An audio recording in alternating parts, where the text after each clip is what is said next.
introductory video, you heard about Chrome, Chromebooks, and Google Apps for Education.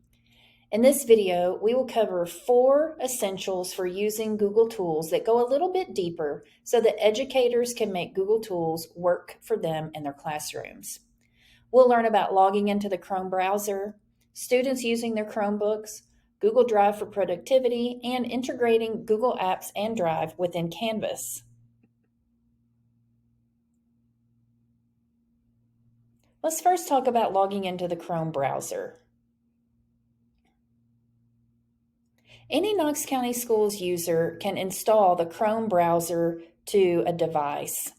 Chrome is the preferred browser in Knox County Schools as it is most compatible for our platforms. If you're logging into Canvas, for example, using Chrome will provide a smoother session.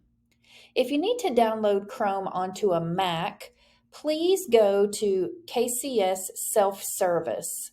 If you're unfamiliar with that tool, a librarian, an EdTech connector, a teammate, or an OSTR at your building can assist you with that process. If you have a PC, you can simply go to www.google.com/Chrome and download the browser from there. Once you have the browser installed, you'll want to set it as your default browser for your device. Pause the video here and take down the instructions for making those settings on either your Mac or your PC. Then you can return to the video and continue learning.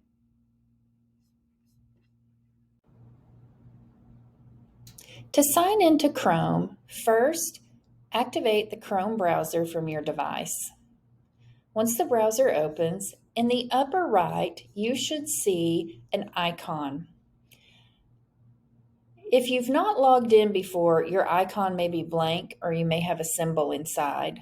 Once you've logged in, Google will remember what your icon is supposed to look like, and you can establish that through your settings, or you can leave that as the default. Mine has an A in it because Chrome remembers me, but we can see that it is paused because I'm not logged in.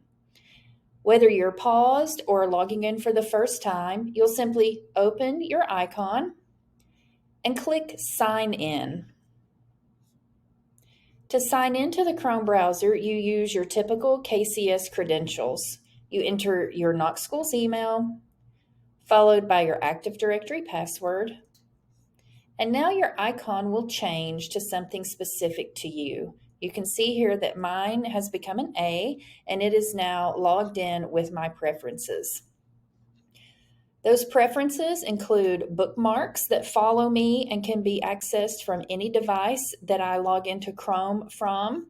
My search history is available, as well as some of my search habits.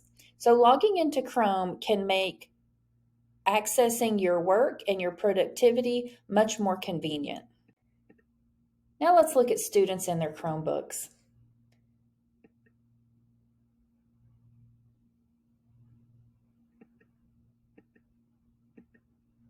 Students use Chromebooks to access the internet.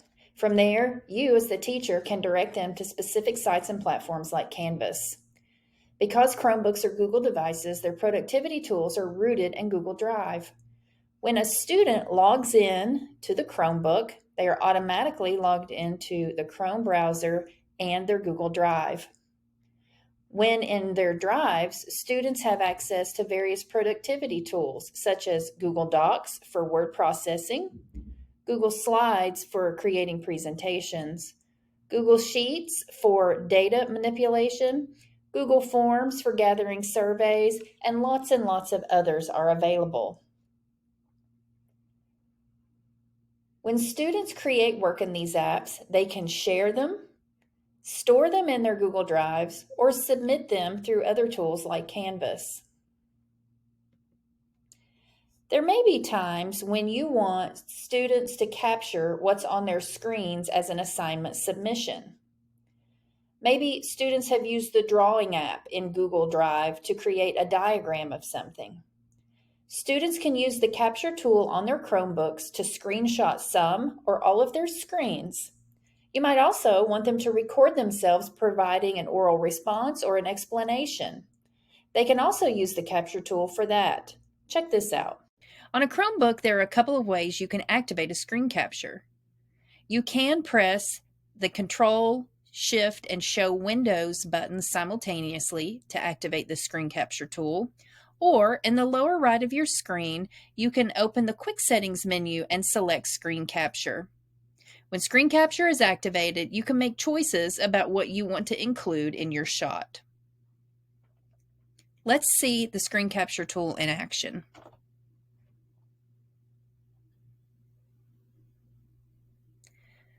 Okay, I've activated my Quick Settings and chosen Screen Capture. From here, at the bottom, I can select what I want to do, either use a screenshot or a recording. I can choose whether I want a portion of the screen or the entire screen. Now, I can capture what I'd like from my screen. After the file has been created, whether it's a screenshot or a recording, it will go directly to the Files area of the Chromebook. From there, you can rename it and organize it in a way that makes sense to you.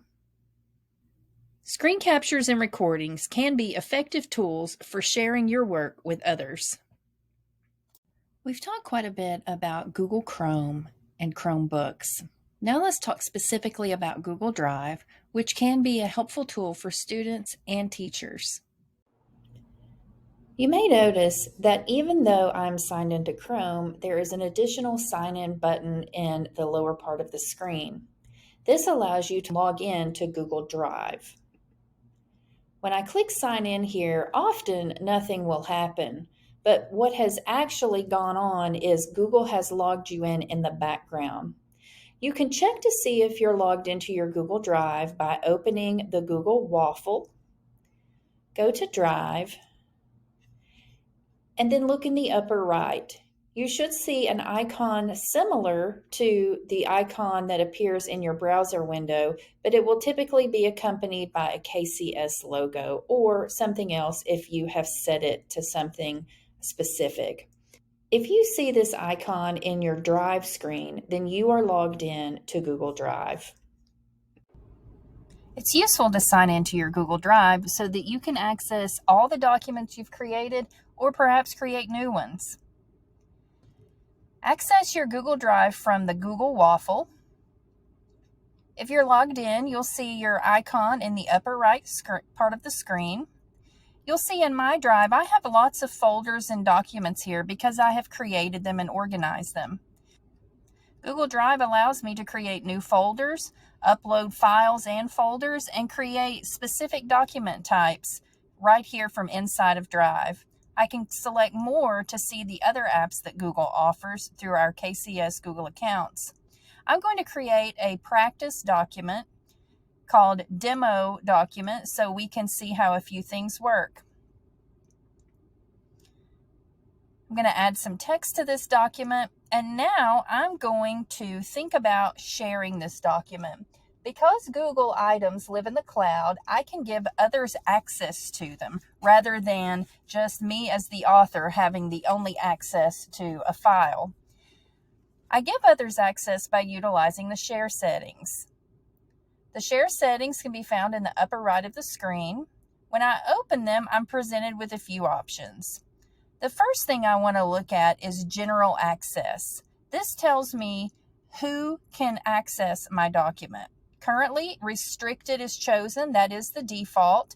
Restricted means only the author and any specific email addresses that are written in the field above the people bar will be added to the document. I could select Knox County Schools, which means anyone who is logged in with the knoxschools.org email address would be able to access the document, or I could select anyone with the link. This would be appropriate for parents or other people who do not have a Knox Schools address.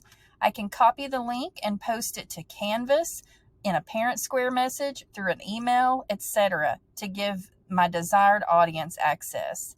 I then decide what can these people do who have access. Are they just viewers, which means they can only look at the document?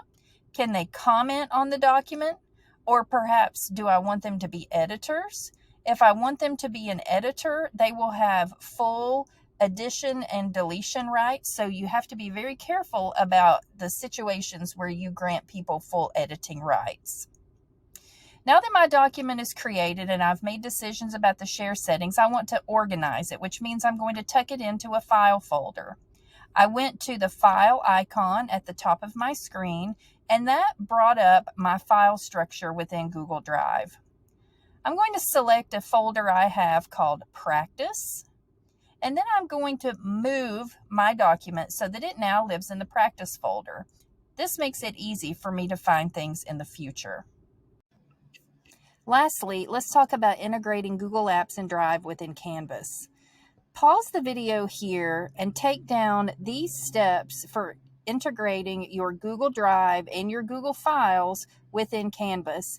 This will allow you to utilize Google Documents as assignment templates and insert items you've made in your Google Drive as elements on your pages or assignments. The following clip will show you how to walk through that. First, go to your Canvas dashboard. Navigate to your account icon at the top left of the screen. Select Settings and scroll about halfway down the page. Here you'll see Web Services. My Google Drive is already attached to my Canvas account, so mine is already registered. If yours is not registered, you will see Google Drive under the column of Web Services where it says Other Services. You'll click Google Drive, supply any login information you're prompted for, and then Google Drive will move over to your registered services. Now, your Google items are available to be pulled into Canvas and used with students. We've now discovered how to log into the Chrome browser. We've talked about students and how they can use tools within their Chromebooks. We've talked about Google Drive for productivity and the login features there, and we've integrated Google Apps and Drive within Canvas. This is only the tip of the iceberg when working with Google. If you'd like to learn more, please check out the professional development opportunities that are listed in Frontline. They're also listed on this page, and there are asynchronous options to look through as well. We have some short how-to videos as well as some posters that can enhance your learning, so do check those things out.